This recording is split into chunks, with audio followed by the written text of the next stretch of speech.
একটা ভয়ঙ্কর বিল আনছে কেন্দ্রের সরকার, পার্লামেন্টে প্রেজেন্ট করেছেন অমিত শাহ, এবং সেই বিলটা স্পষ্টভাবে বলছে যে কোনো মুখ্যমন্ত্রী, কোনো প্রধানমন্ত্রী, কোনো মন্ত্রী যদি 30 দিনের ওপরে জেলে থাকেন তাহলে তাদের মুখ্যমন্ত্রিত্ব, প্রধানমন্ত্রিত্ব বা মন্ত্রিত্ব চলে যাবে। তিনি যদি 30 দিনের মধ্যে পদত্যাগ না করেন তাহলে রাজ্যপাল মুখ্যমন্ত্রী বা মন্ত্রীদের ক্ষেত্রে অটোমেটিক্যালি 31 দিনের মধ্যে তার মুখ্যমন্ত্রী বা মন্ত্রীর পদ চলে যাবে, এবং যদি প্রধানমন্ত্রী 30 দিনের জেলে যাওয়ার 30 দিনের মধ্যে রেজিগনেশন না দেন তাহলে 31 দিন থেকে অটোমেটিক্যালি তিনি আর প্রধানমন্ত্রী থাকবেন না। এরকম একটা বিল আনছে। বিজেপি হৈ হৈ করে নাচছে, সাধারণ মানুষকে বোঝানোর চেষ্টা করছে, দেখুন আমরা তো রাজনীতি থেকে দুর্নীতিগ্রস্তদের সরিয়ে দেওয়ার জন্য এই কাণ্ড কারখানা করছি, আমরা তো চাই রাজনীতিতে যেন দুর্নীতিগ্রস্ত লোকজন না থাকেন। এই প্রচারটা বিজেপি করছে, এবং বিজেপির সাথে কিছু সংবাদ মাধ্যম এই প্রচারে লিপ্ত হয়েছে, বিশেষত ন্যাশনাল হিন্দি মিডিয়াগুলো। এবং অদ্ভুতভাবে আপনাদেরও হয়তো ইনিশিয়ালি শুনলে মনে হবে, যেটা বিজেপি সবকিছুর ক্ষেত্রেই করে থাকে, প্যাকেজিংটা খুব সুন্দর কিন্তু ভেতরের মালটা হচ্ছে বিষ। নোটবন্দির সময় দেখেছিলেন সন্ত্রাসবাদের কোমর ভাঙবে, কালো টাকা দূর হবে, কিন্তু কি দেখলেন যে বড় বড় শিল্পপতিদের ব্ল্যাক মানিটাকে হোয়াইট করার জন্য এই পলিসিটা ছিল। আলটিমেটলি প্রায় 99 পয়েন্ট সামথিং টাকাই রিটার্ন হয়ে গেছিল ব্যাংক অ্যাকাউন্টে, মানে ব্যাংকিং সিস্টেমে। অর্থাৎ কালো টাকা রিমুভাল হয়নি, উল্টে বিজেপি নেতারা কোটিপতি থেকে আরো কোটিপতি হয়েছে। অর্থাৎ এটাও মানুষকে বোঝানো হয়েছিল দুর্নীতি দূরীকরণের জন্য, যেন মানুষ গালাগালি না দেয় নোটের লাইনে দাঁড়িয়ে। Same as NRC, same as CA, প্রত্যেকটা ক্ষেত্রেই মানুষকে বোঝানো এক হয়েছে। আর আলটিমেটলি দেখা গেছে বিজেপির ভেতরের উদ্দেশ্য অন্যরকম ছিল, যেটা এখনো আসামের 17 লাখের মধ্যে 13 লক্ষ 12 লক্ষ হিন্দু বাঙালি কিন্তু জানে, যারা হিন্দু হিন্দু ভাই ভাই শুনে বিজেপিকে ভোট দিয়েছিল। এখন এই বিলটা শুনলে আপনি ভাববেন ভালো তো, মন্ত্রীরা গ্রেফতার হয়ে যায়, তারা পদত্যাগ করে না, জেলে থেকে সরকার চালায়, জেলে থেকে মন্ত্রিত্ব চালায়, ভালো তো 30 দিনের ওপরে চলে যাবে। কিন্তু এখানে মুশকিলটা কোথায় জানেন? বিজেপি রিসেন্ট টাইমসে যে রাজ্যে যে বিরোধী মন্ত্রীদের গ্রেফতার করেছে সেই রাজ্যে ম্যাক্সিমাম কেস হচ্ছে পিএমএলএ কেস। এখন পিএমএলএ কেস কি? Prevention of money laundering act. এই অ্যাক্টের সঙ্গে বাকি কেসগুলোর একটু তফাৎ আছে। অন্যান্য আমাদের আইনি ভাষায় কেস কি? কেস হচ্ছে, ধরুন আপনার বিরুদ্ধে কেউ একটা চুরির কেস দিল, পকেট মানির কেস দিল, শ্লীলতাহানির কেস দিল। এর অর্থ কি? এর অর্থ হচ্ছে যে আপনাকে কেউ কেস দিয়েছে, যে কেস দিয়েছে তার দায়িত্ব এটা প্রমাণ করার যে আপনি অপরাধী। ঠিক আছে? এখন পিএমএলএ কেসের জায়গাটা কেন আলাদা, উল্টো? আমাদের আইনি সিস্টেম বলে everyone is innocent until proven guilty, কিন্তু এক্ষেত্রে উল্টো। পিএমএলএ অ্যাক্টে he or she is guilty until proven innocent. আর এই ইনোসেন্টটাকে নিজেকে নিজে প্রমাণ করতে হবে। মানে কত বড় ভয়ঙ্কর কেস দেখুন, যে আপনাকে রাস্তায় আপনি যাচ্ছেন, ধরুন আপনি একজন পুরুষ মানুষ, আপনার কোনো মহিলার সাথে ঝামেলা রয়েছে, কোনো একটা কারণে হতেই পারে, অন্য কোনো কারণে, টাকা পয়সা সংক্রান্ত বা পারিবারিক ঝামেলা হতেই পারে। সে রাস্তায় বেরিয়ে আপনার নামে অভিযোগ করলো আপনি তার শ্লীলতাহানি করেছেন। এমন একটা জায়গায় কেউ দেখতে পায়নি, সে মহিলা গিয়ে ধরুন থানায় অভিযোগ করলো, পুলিশ আপনাকে তুলে নিয়ে গেল। এতদিন সিস্টেমটা কি ছিল? যে মহিলার কেস অনুযায়ী পুলিশকে প্রুফ করতে হবে আপনি দোষী। পুলিশ যদি আদালতে প্রুফ না করতে পারে তাহলে আপনাকে বেকসুর খারিজ করে দেওয়া হবে। আর এটাই যুক্তিযুক্ত। কেন পুলিশকে কেন প্রুফ করতে হবে? কারণ যেহেতু পুলিশ বা ওই মহিলা উনি অভিযোগটা এনেছেন, তাই প্রুফ করার দায়িত্ব ওনার। এবার ভাবুন এরকম সিস্টেম হতো যে আপনি রাস্তায় বেরিয়েছেন, আপনার সাথে যে কারোর অভিযোগ রয়েছে সে আপনাকে কোনো একটা কেস দিয়ে দিল, আপনি অ্যারেস্ট হয়ে গেলেন। কিন্তু এক্ষেত্রে উল্টে গেল, যে আপনাকেই প্রমাণ করতে হবে আপনি নির্দোষ। কি করে করবেন? আপনি কারো শ্লীলতাহানি করেননি, এটা আপনি কি করে প্রমাণ করবেন? করতে পারবেন কেউ? ধরুন আপনাকে বলা হলো আপনি চুরি করেছেন, কিন্তু পিএমএলএ কেসটার মতো করে সাজানো হলো, বা বলে দেওয়া হলো এবার এই আইন লাগু হবে যে আপনি কারোর থেকে 500 টাকা নিয়েছেন তার পকেট মানি করে। এমন এক জায়গায় চুরিটা করেছেন যেখানে ধরুন সিসিটিভি নেই, কিচ্ছু নেই, অথচ দুই বন্ধু একসাথে ছিলেন, ও আপনার নামে পরে অভিযোগ করে দিয়েছে ব্যক্তিগত শত্রুতার জন্য, আপনাকে জেলে নিয়ে গেল। এতদিনের সিস্টেম অনুযায়ী কি হয়? সেটা হচ্ছে ওই বন্ধুটাকে প্রমাণ করতে হবে আপনি চুরি করেছেন, ওই বন্ধুটা মামলা করলে পুলিশকে প্রমাণ করতে হবে কেস করলে। এবার এখন আপনাকে ধরুন করতে হবে, আপনি কি করে করবেন যে আপনি চুরিটা করেননি? কারণ আপনি তো এই মেন্টাল প্রিপারেশন নিয়ে বেরোননি যে আমার ওপর এই কেসটা আসতে চলেছে, ফলে আপনার তো কোনো প্রিপারেশন নেই, ফলে আপনি জীবনেও পারবেন না। পিএমএলএ কেসটা হচ্ছে এরকম কেস, যে যাকে গ্রেফতার করা হয়, যাকে অপরাধী সাজানো হয়, তাকেই প্রমাণ করতে হয় যে তিনি নিরপরাধ। এবং এই কেসে সচরাচর অ্যাভারেজ কেসে 6 মাস 7 মাস 1 বছর 2 বছরের আগে কারোর জামিন হয় না। যেমন আমি এক্সাম্পল দিই, ধরুন পার্থ চট্টোপাধ্যায় 2022-এর জুলাই মাসে অ্যারেস্ট হয়েছিলেন, আজকে 2025-এর সেপ্টেম্বর, অর্থাৎ 23, 24, 25 এবং জুলাই, আগস্ট, সেপ্টেম্বর 3 বছর 2 মাস হয়ে গেছে। পার্থ চ্যাটার্জি কিন্তু এখনো জেলে রয়েছেন, এখনো কিন্তু দোষী সাব্যস্ত হয়নি, এখনো ট্রায়াল চলছে। এরকম হতেই পারে 5 বছর পর তিনি বেকসুর খালাস হলেন, হতেই পারে, আইনি ভাষায় বলছি। কিন্তু এই 5 বছর তিনি জেলে, 3.5 বছর প্রায় জেলে আছেন। মদন মিত্র প্রায় 3 বছরের কাছাকাছি জেলে কাটিয়েছেন, তারপরে বেরিয়ে এসছেন, এসে আজকে এমএলএ হয়েছেন, কাজ করছেন, ঘুরে বেড়াচ্ছেন। তিনি কিন্তু বহুদিন জামিন পেয়ে গেছেন, কিন্তু এখনো পর্যন্ত তার বিরুদ্ধে কোনো দোষ প্রমাণ হয়নি। Same as Sudip Bandyopadhyay. এবার আমি আপনাদের দুটো কেস বলি, আপনারা অনেকেই চেনেন। দিল্লির মুখ্যমন্ত্রী অরবিন্দ কেজরিওয়াল, অরবিন্দ কেজরিওয়ালকে গ্রেফতার করা হয়েছিল। কত তারিখ গ্রেফতার করা হয়েছিল? 21শে মার্চ 2024। দিল্লির মুখ্যমন্ত্রী, সেই আম আদমি পার্টি যাকে বিজেপি কোনোভাবে হারাতে পারছিল না। 21শে মার্চ 2024 তারিখটা উনি গ্রেফতার হন। কেন আমি তারিখটা মেনশন করলাম? লোকসভা ভোট কোন টাইমে হয়েছিল মনে আছে? এই মার্চ, এপ্রিল, মে, জুন, এই 4 মাস। অর্থাৎ লোকসভা ভোট যখন থেকে শুরু হচ্ছে, সেই 21শে মার্চ 2024, সেই লোকসভা শুরু হওয়ার সময় কেজরিওয়াল গ্রেফতার হলেন। বুঝুন, অপরাধ যদি তার বিরুদ্ধে থেকে থাকে, আগেও হতে পারতো, পরেও হতে পারতো, লোকসভা ভোট শুরুতে। কেন? বিজেপি জানতো এবার হাওয়া টাইট আছে। মিডিয়া যতই 400 পার বলে প্রচার করুক বিজেপির কথা শুনিয়ে, এক্সিট পোল, ওপিনিয়ন পোল দেখিয়ে, বিজেপি তো বুঝেছিল কেজরিওয়ালকে ঢুকিয়ে দিল। কেজরিওয়াল কতদিন জেলে রইল জানেন? জামিন কবে পেল? 21শে মার্চ গ্রেফতার হলো, জামিন পেল হচ্ছে 12ই সেপ্টেম্বর। তার মানে কি? মার্চের পর এপ্রিল, মে, জুন, জুলাই, আগস্ট, সেপ্টেম্বর, 6 মাস জেলে রওয়ার পর সে জামিন পেল। আজ কিন্তু সে জামিন পেয়ে ঘুরছে।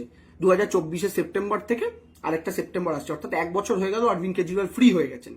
আরেকটা উদাহরণ দিই, ঝাড়খণ্ডের মুখ্যমন্ত্রী হেমন্ত সোরেন, ইনিও ইন্ডিয়া জোটের নেতা, ইনি কিন্তু বিজেপির নন। কবে গ্রেফতার হলো? 31শে জানুয়ারি 2024। আবার বুঝুন, ঠিক লোকসভা নির্বাচন শুরু হওয়ার 2 মাস আগে। কেন? কারণ ঝাড়খণ্ডে তিনি ক্ষমতায় আছেন, তাকে গ্রেফতার করে নিতে পারলে তার পার্টি দুর্বল হয়ে যাবে, বিজেপি ওই রাজ্যে ভালো রেজাল্ট করবে। সেম অ্যাজ কেজরিওয়াল, ও ক্ষমতায় ছিল দিল্লিতে, তাই মুখ্যমন্ত্রী থাকাকালীন ওকে গ্রেফতার করো, ওর পার্টির সিস্টেম বসে যাবে, বিজেপি ভালো রেজাল্ট করবে। তাহলে কি হলো কেস? হেমন্ত সোরেন গ্রেফতার হলো 31শে জানুয়ারি 2024। কবে বেল পেল? 28শে জুন 2024। মানে কি? জানুয়ারি, ফেব্রুয়ারি, মার্চ, এপ্রিল, মে, জুন, এই যে 28শে জুনও বেরোলো, লোকসভা ভোটের রেজাল্ট বেরিয়েছিল 4 জুন 2024। অর্থাৎ লোকসভা ভোট শুরু হওয়ার আগে অ্যারেস্ট হলো, আর লোকসভা ভোটের রেজাল্ট বেরিয়ে যাওয়ার 20 দিন পর জামিন পেল। সেম অ্যাজ কেজরিওয়াল, একজন 6 মাস, একজন 5 মাস জেলে কাটালেন। এবার আপনি আমায় কথা বলুন, এরা তো জামিন পেয়ে গেছে, আজকে বহুদিন ঘুরছে, এদের কারোর বিরুদ্ধে অভিযোগ প্রমাণিত হয়নি। এবার এই যে এদের 5 মাস জেলে খাটানো হলো পিএমএলএ আইন দিয়ে, কারণ পিএমএলএ আইন দিয়ে সহজে জামিন পাওয়া যায় না। কারণ আমি আবার বললাম, এটা উল্টো আইন, যে আপনার বিরুদ্ধে অভিযোগ হলে আপনাকেই প্রমাণ করতে হবে আপনি নির্দোষ, যে অভিযোগ করেছে তার দায় নয়, পুরো উল্টো কেস।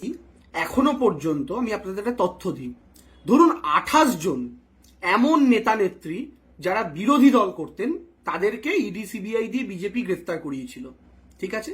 আপনারা কি জানেন এই 28 জনের মধ্যে 25 জন বিজেপিতে চলে যাবার পর কিংবা বিজেপির সঙ্গে জোট করে নেওয়ার পর এদের বিরুদ্ধে আর একটাও কেস এগোয়নি, সিবিআইডি তাদের একবারও রাখেনি।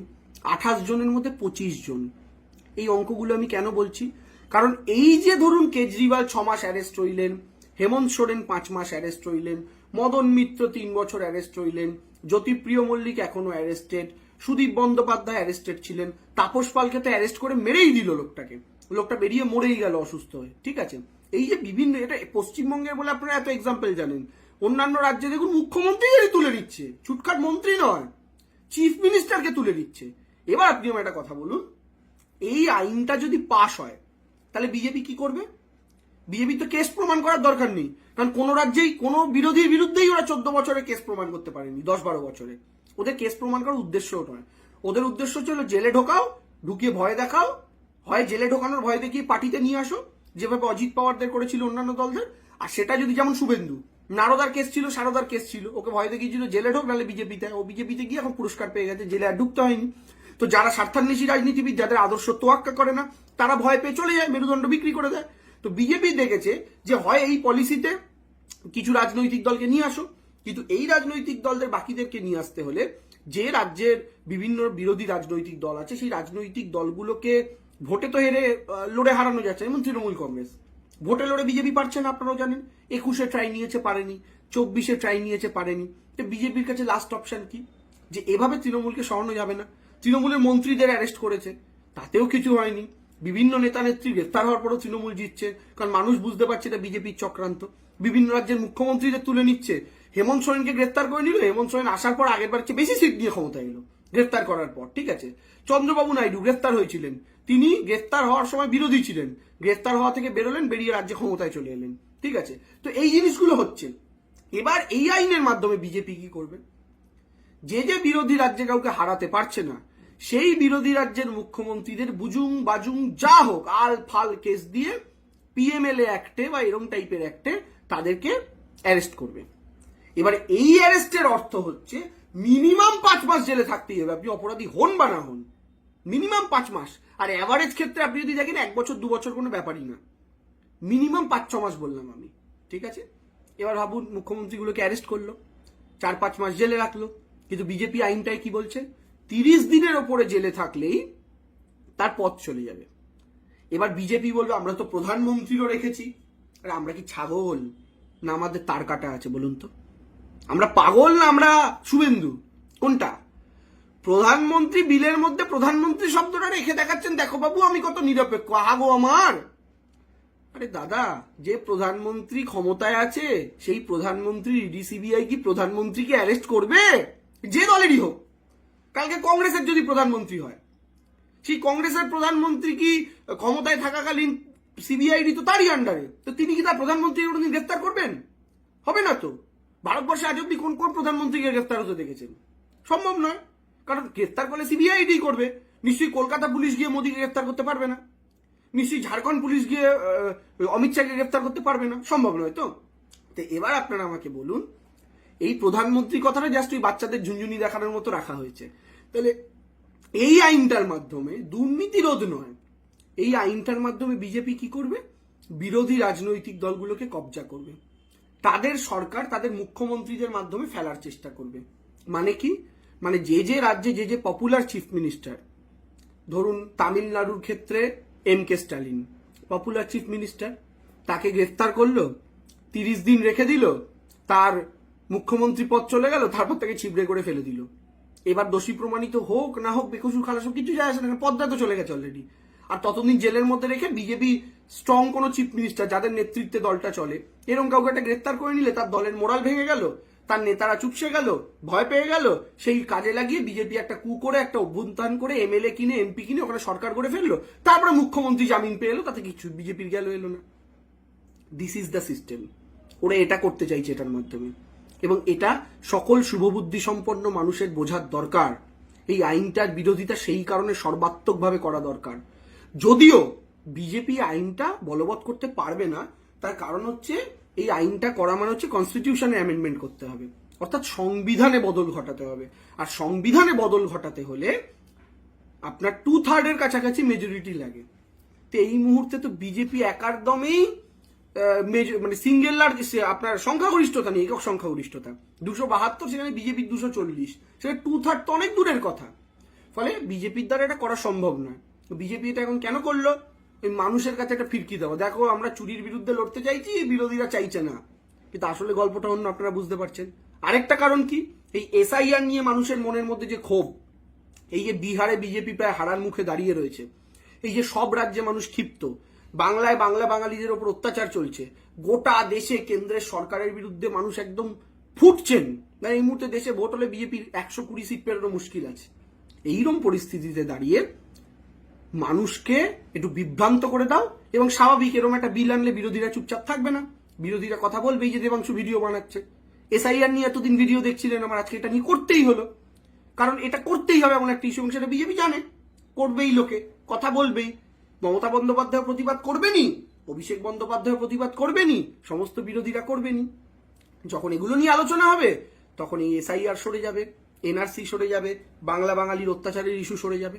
এটা হচ্ছে বিজেপির মেন পারপাস। আসলে কিছু করতে পারবে না, কিন্তু বিলটা কত ড্রাকোনিয়ান, বিলটা কত ভয়ঙ্কর, আমার মনে হয় এই জিনিসটা আপনাদের বোঝানোটা ভীষণ প্রয়োজন ছিল।